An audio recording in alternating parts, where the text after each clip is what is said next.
This episode is brought to you by Fox One. Watch all 104 matches of the FIFA World Cup live in 4K for just $19.99 a month with 3 days free. Build your own multi-view, choose up to 3 streams, and follow player spotlights. Stay on top of every moment with live stats, highlights, and instant replays.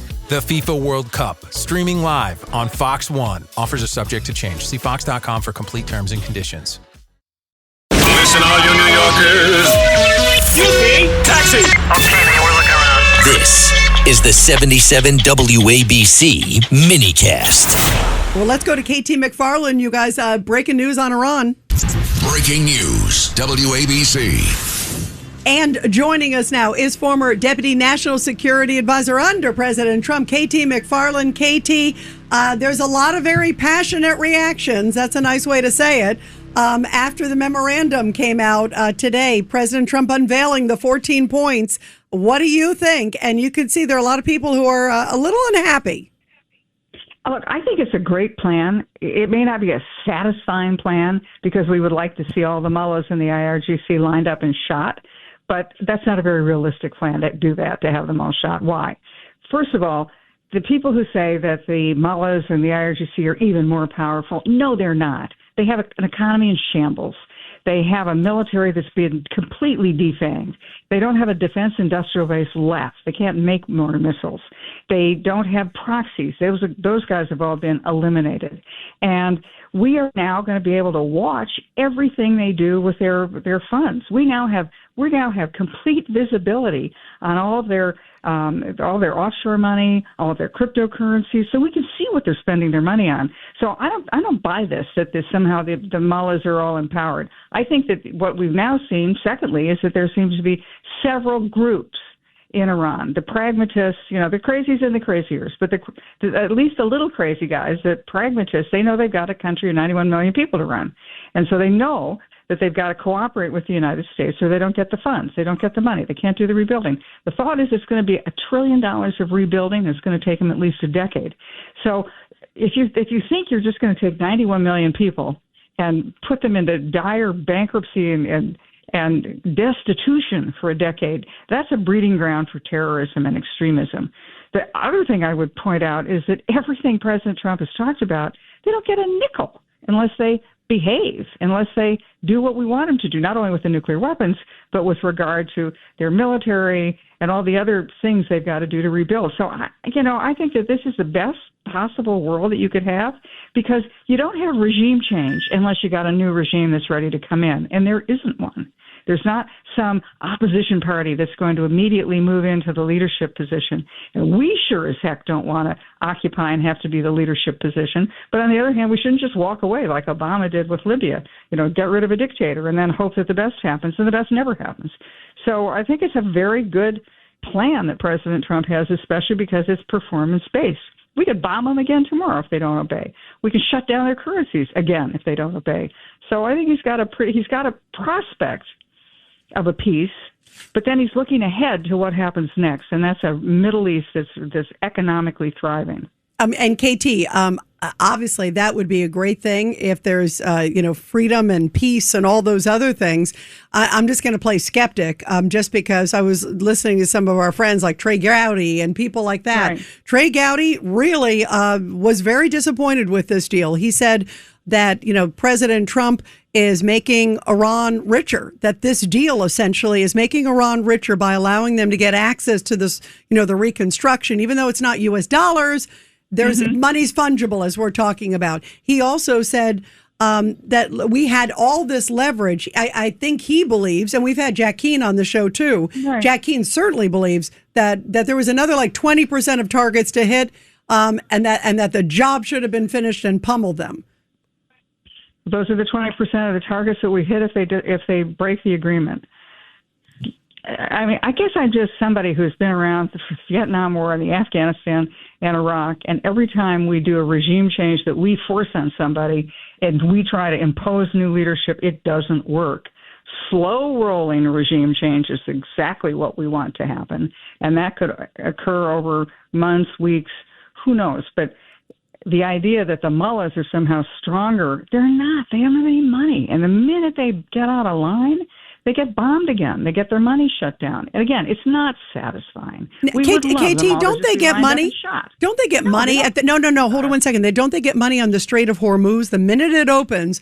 Because he's saying unrestricted sales.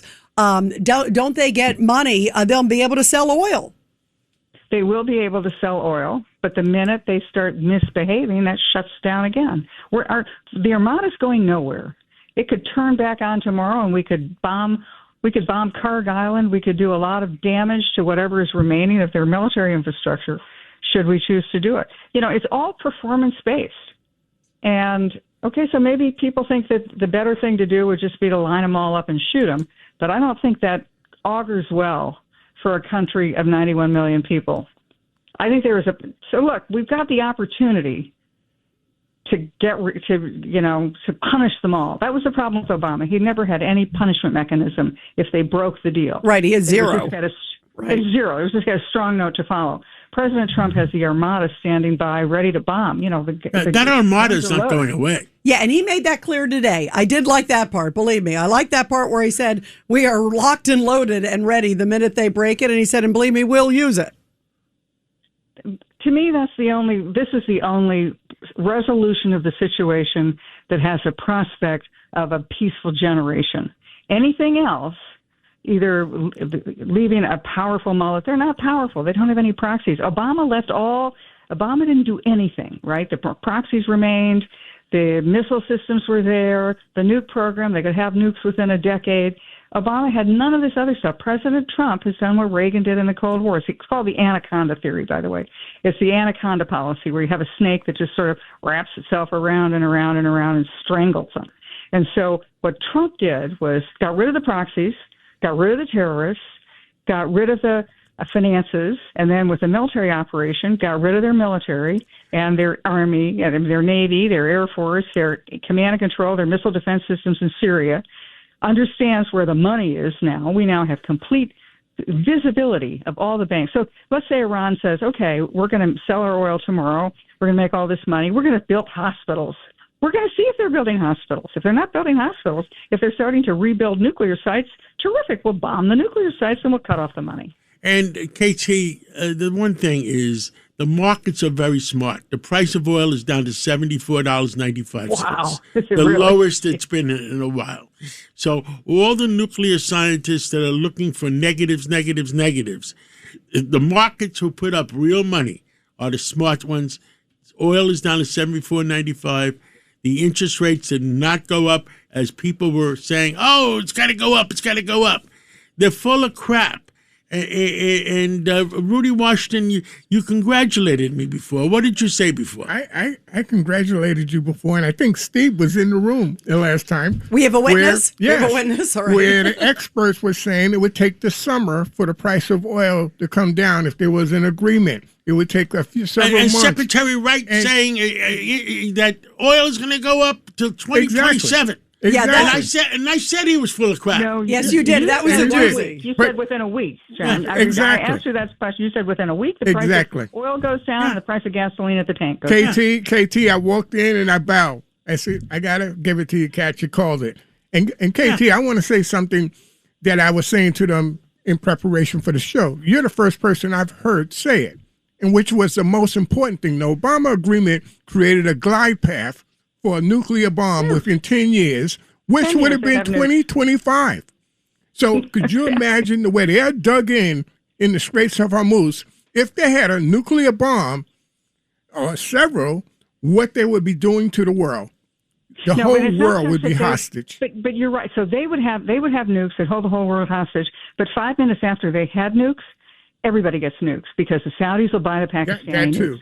And somebody else will buy North Korean nukes. And so all of a sudden, you'd probably see countries from Turkey, Saudi Arabia, UAE, Israel, we know already has nukes, Iran, they would all have nukes. And KT, I have a problem with a president basically trying to clean up his image. Oh, Obama.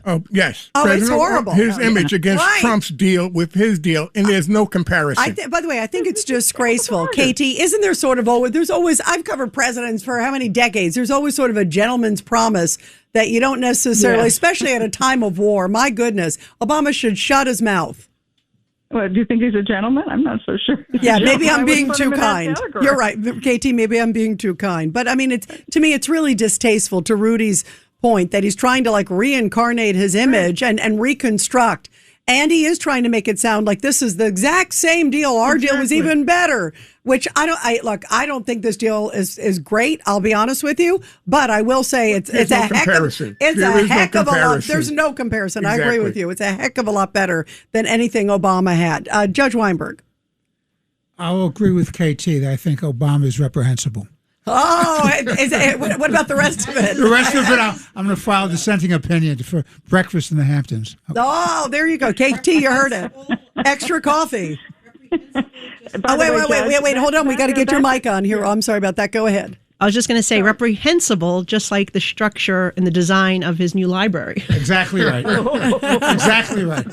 Boy, yeah. Concurring opinion with the Congresswoman. Yes, that is a doozy. Well, KT, thank you so much. We love you. Let's see where this goes. And boy, we're all praying for peace and praying for President Trump's success with this. Thank you. Thanks, KT. Thank you.